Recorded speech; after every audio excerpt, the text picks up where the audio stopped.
this time. You got one? Yeah, they're little though. Right there, that's the spot. Hey! A little bigger. What do you got? Another sea trout. Look at that. Yeah.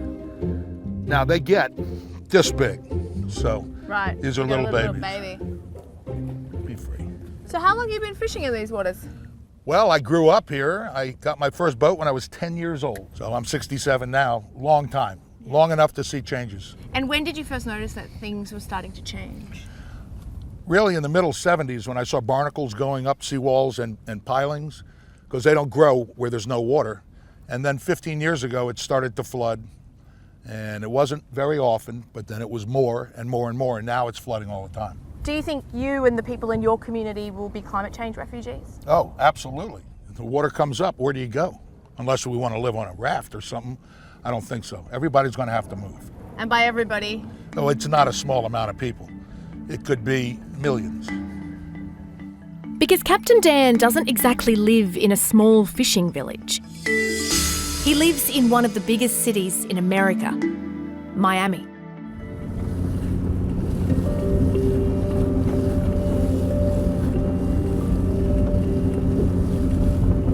That's an original seawall. It's 80 years old. And you're saying that the water would have been A little less than lower a meter. than that? Lower than that On a at, day like at high this? tide. At high tide? At high tide.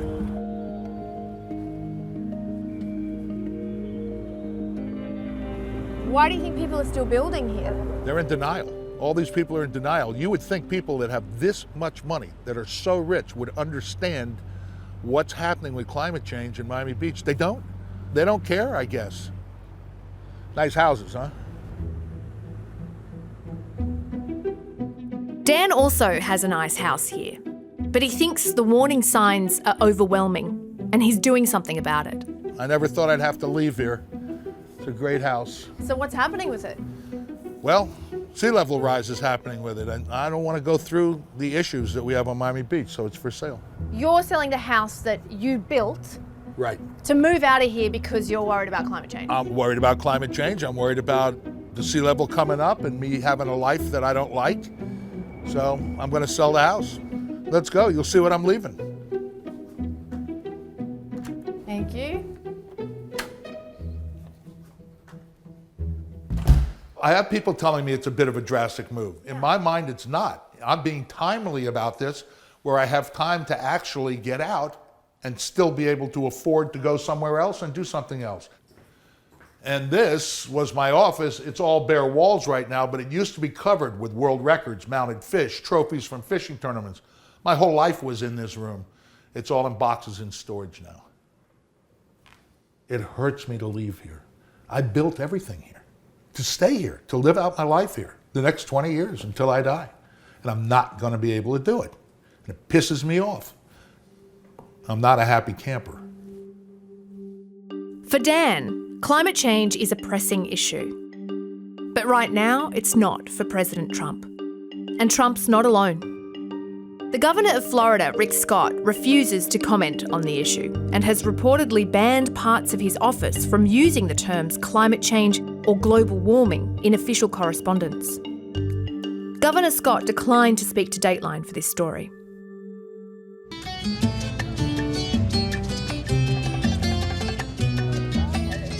A study published last year found that Florida has more people vulnerable to climate change than any other US state. But still, some locals are sceptical. I'm not sold on climate change. I think there's always going to be big storms. I'm not ready to say it's because of climate change or global warming or anything that we're doing particularly. I do believe that climate change is just a phase that the Earth goes through to cleanse itself. Up until it's proven, I think it's more like a natural thing. I don't really care about climate change. Harold, good to meet you. Dan, it's a pleasure. Let's take a tour of Miami. How about it? University of Miami professor Harold Weinless has been tracking the tides here for decades. How long have you been trying to warn people about the rising sea levels in Miami? My first talk was I gave one in 81, so. In 1981? Yes. In the last decade alone, flooding in Miami Beach has increased by 400%. The city has spent hundreds of millions of dollars trying to stem the problem. This road's been raised about 2 feet. You can see, I can go down here. And this would be the sidewalk level of the old place, okay? And so they've raised it up where you are. And is this enough of a raise, do you think, to stem the water? Well, we're going to have another 2 feet of rise, according to the U.S. government projections, probably by 2048, maybe earlier. So they're going to have to raise this again? And again, and again, and it's going to get faster and faster. These predictions from Florida International University show what Miami will look like over the next few decades. In 150 years, only 3% of its land, according to the study, will remain.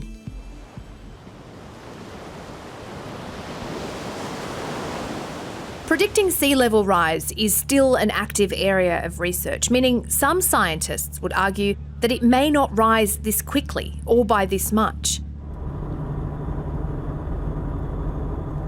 But Professor Weinler says even with conservative estimates, the future for Miami doesn't look good. Do you think this city as we know it will be here in 100 years? It won't be here in 100 years. It'll either be a few stragglers trying to hang on to a city that has no infrastructure, no fresh water, no sewage facility, or it'll be abandoned completely. Well, here we are. There's one more property we should probably look at here. All right. Quite vulnerable.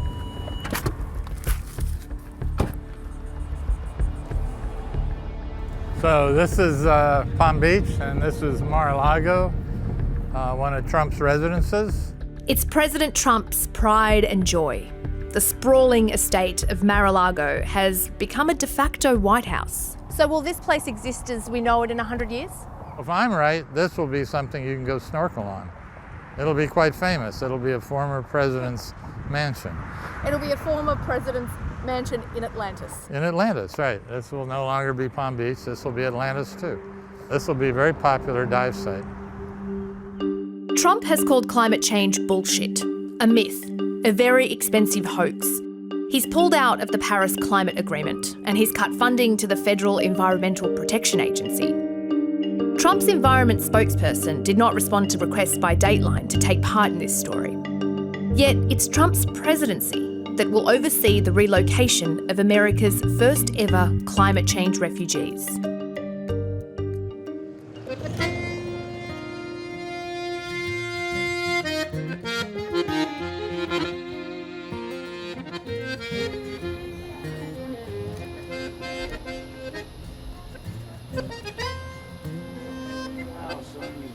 It's an autumn afternoon in Louisiana. Hey, look, you got a friend. You didn't think you were going to have a friend. How are you?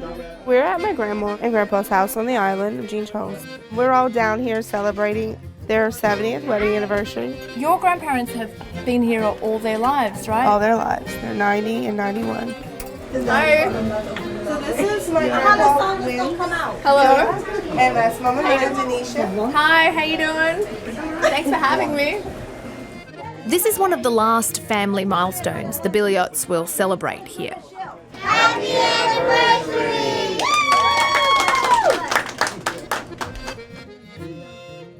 The Billiots have a house in Louisiana's Ile de Jean Charles that for 7 decades has been a home for their sprawling family. I'm not touching the fish. You don't need to touch it. You let him touch it.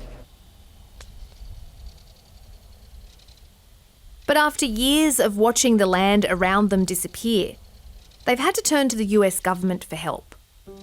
Last year, the Obama administration granted them $48 million. It was the first time federal tax money had been granted to move an entire community reeling from the effects of climate change. That's why the residents of Ile de Jean Charles were dubbed America's first climate change refugees.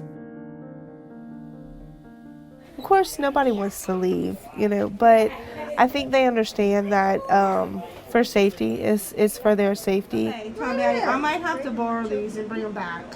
That's Chuan, there's Margaret. This island is about to stop being home to the Billiots.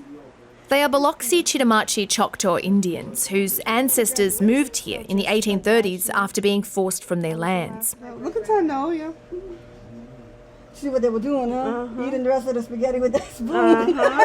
For 200 years, the Biliots have lived, loved and died here. Yeah, because no, it Oops. yeah, I was born in '53. That's the old one right there. When I was a kid, I used to go walk over there.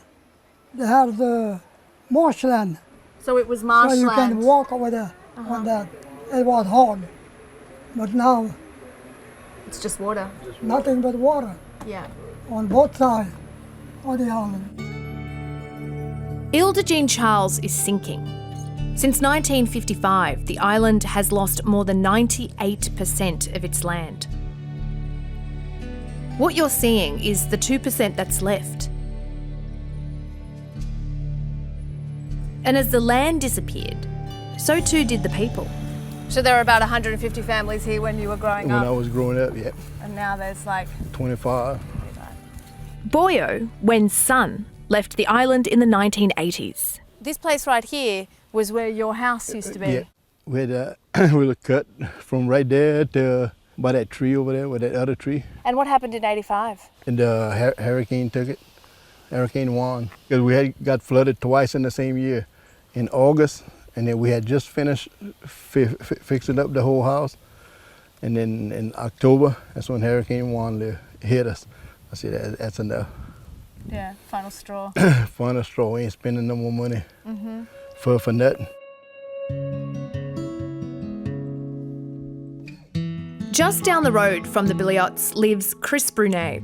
For years, his family has resisted leaving the island. We go back over here on Ile de Jean Charles about 7 or 8 generations.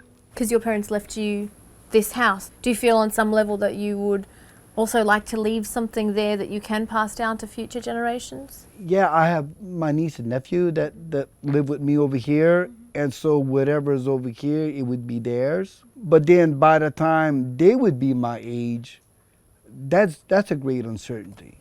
You know, I could say 10 years down the road, Ile de Jean Charles will still be here. But then another 40 years after that. For Chris, leaving is less about his family's history and more about his family's future. Looking at the difference now, you see all them trees and you don't see them anymore. Oh, it was so much prettier here. Chris's niece Juliette will be the last of the Brunets to grow up on the island. If we stay here, then maybe his generation will be okay for it, but not for like me and my brother. For me and my brother, it'll probably, land will be gone. Because looking at pictures here, you can see how much land they had before, and now they barely have any. It's kind of sad because, you know, like my whole family lived here, and like having to move away from where like all my family lived is kind of hard, but you gotta do what you gotta do. And so how far is this location from the island? Probably about 35, 40 miles, I guess, give or take. Albert Narquin is the chief of Ile de Jean Charles. He's in charge of the relocation project. So what are we looking at here? We're looking at the new site for our new community. And what kind of things were you looking for in a new property? The highest piece of property that we could find in Terrebonne Parish. So this here is out of the flood zone, so that's what we're looking for. And how big is it all up? It's probably right there around 500 acres. What you're seeing here is precious in Louisiana. On average, the state loses a football field of land every hour. Decades of dredging, man-made levees and naturally occurring storms are eroding the state's coastline. Scientists say this is exacerbated by rising sea levels caused by man-made climate change. But a recent Yale University study found that in this part of Louisiana, almost 40% of people don't believe that to be true. What do you think is causing all of the problems that you're facing with the environment on the island? Just wash it away. Do you believe it has anything to do with climate change or with global warming and warming sea levels? Sort of, yeah, but not completely. I mean, climate change is here, but I don't believe that the island was affected that much by climate change as we know it today. But many people would point to you guys and say that you're ground zero of climate change. We are, well, maybe we are, but I don't know if we really are. We see the changes as man-made and Mother Nature together that rooted up all the land around us, okay? Do you think if Donald Trump was to visit, do you think that he would come around? I think he would. I think his heart's at the right place. It's just that he's hard-headed like I am. In other words, it's hard to kind of make changes in what you see until you actually see it.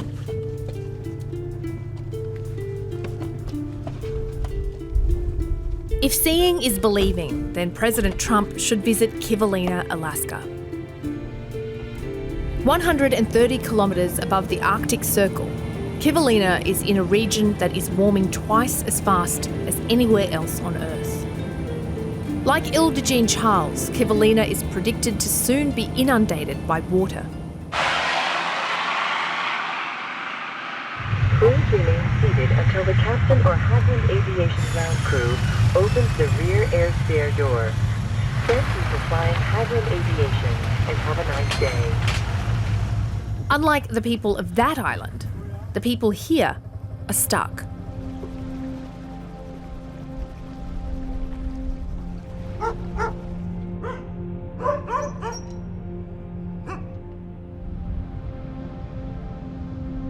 For decades, the local Inupiat people have been pleading for help to move their community.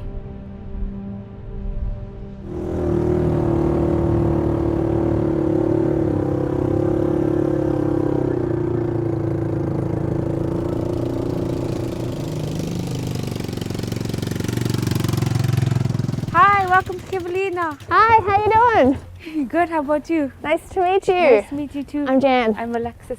The year Alexis Hawley was born, 1992, was the first time Kivalina voted to relocate. This is your home, eh? Yeah. She's now 25 years old, and the village is still here.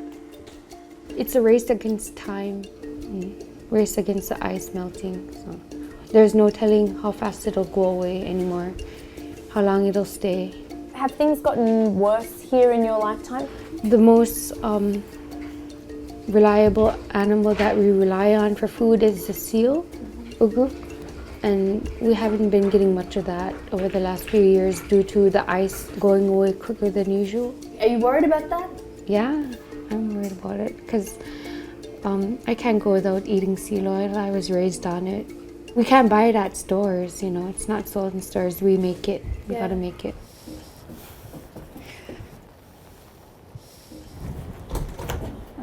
Thank you. Alright. We're at the Kivalina Native Store where we shop for groceries, where we get all our fresh produce like potatoes and fruit. Where does all this stuff get brought up from? From Seattle. This is the only fresh produce we get. We mainly buy like side dishes like rice and mashed potatoes, and then because the meat is so expensive, we'd rather hunt for our own meat. Right.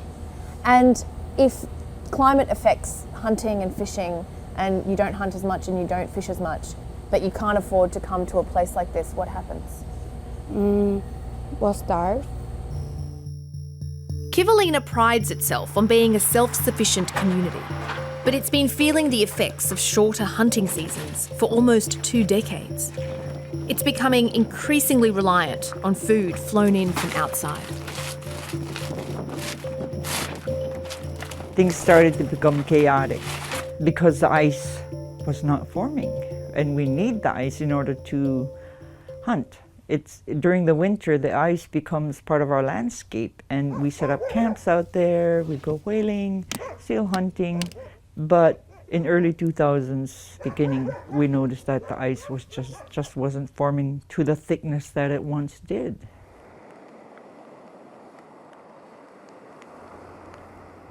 Colleen Swan is a Kivalina elder. For years, she's been fighting to relocate her community. Where do you see Kivalina in 20 years, ideally for you? On higher ground. So not in this location at the moment? No. no, this is not a good place to be. It's never been a good place to be. Our elders knew that from the beginning.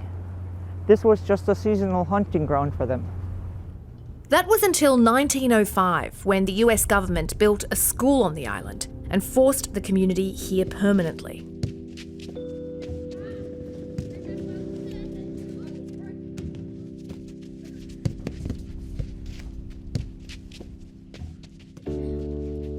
They were forced to bring their children to school. So if they didn't, they would either be fined or imprisoned.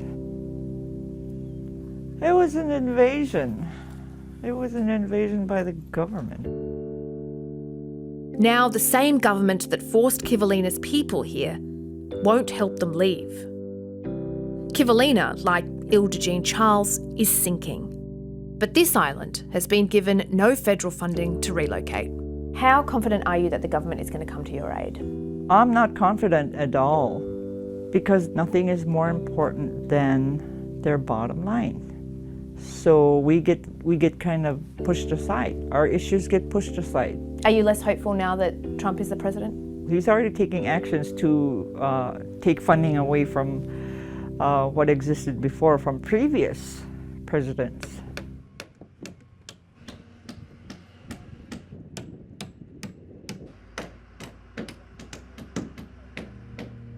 For Washington, the Arctic has long been out of sight, out of mind.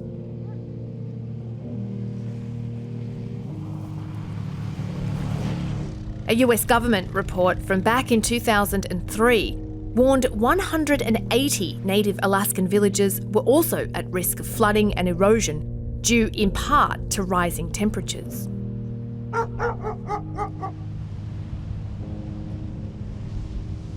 But in 2017, it's not just remote villages like Kivalina struggling with the impacts of climate change, making it harder and harder for governments to ignore. Our only hope for a better life in the near future is to rely on the private sector. Government is not going to help. They're going to keep debating. For us, the debate about climate change was over a long time ago. Maybe there was never even a debate. When you live with the reality of things, there's no debate. There really isn't. Colleen Swan may very well live out her lifetime on the island.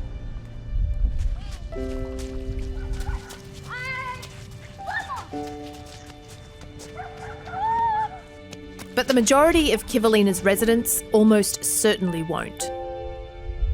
Kivalina, Alaska. That's because of the 400 people who live here. Half are under the age of 18.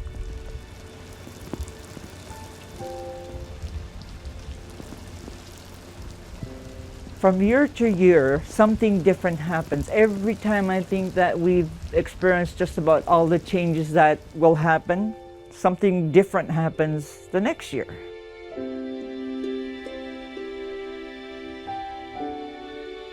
What 2018 holds for Kivalina, Ile de Jean Charles and Miami is uncertain.